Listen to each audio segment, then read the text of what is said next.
அஸ்ஸலாமு அலைக்கும் வரஹ்மத்துல்லாஹி தஆலா வபரகாத்துஹு. கண்ணியத்திற்குரிய ஈமானிய சொந்தங்களே, நபிகள் நாயகம் ஸல்லல்லாஹு அலைஹி வஸல்லம் அவர்கள் ஒவ்வொரு காரியத்திலையும் ஒவ்வொரு செயலையும் செய்கின்ற பொழுது ஒரு நல்ல ஒழுக்கத்தை, சுன்னத்தான வழிமுறைகளை நமக்கு காண்பித்து கொடுக்குகின்றார்கள். அந்த அடிப்படையிலே தண்ணீர் குடிப்பதற்கென்று ஒரு ஒழுக்கம் இருக்கிறது மார்க்கத்தில், ஷரியத்திலே.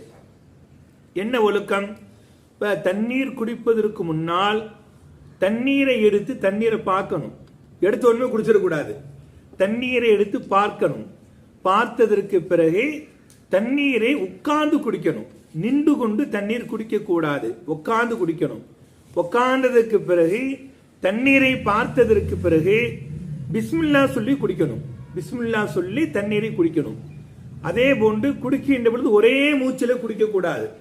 3 மூச்சில் கொஞ்சம் கொஞ்சமா மூச்சை தண்ணியில விடாம தண்ணி குடிச்சிட்டு எடுத்துட்டு திரும்ப தண்ணி குடிப்படி 3 முறை மூச்சை வெளியே விட்டு விட்டு குடிக்கணும்.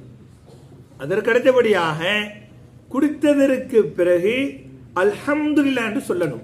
இது சுன்னத்தான ஒரு வழிமுறை. அப்போ ஒவ்வொரு விஷயத்திலையும் மார்க்க நமக்கு தெளிவான வழிகாட்டுதல் நமக்கு கற்றுத்தருகிறது. அதன் பிரகாரம் நம்முடைய வாழ்க்கை நெறிமுறைகளை ஆக்கிக்கொள்ள தௌஃபீக் வல்ல ரஹ்மான் நம் அனைவருக்கும் தருவானாக. அஸ்ஸலாமு அலைக்கும் வரஹ்மத்துல்லாஹி தஆலா வபரகாத்துஹு.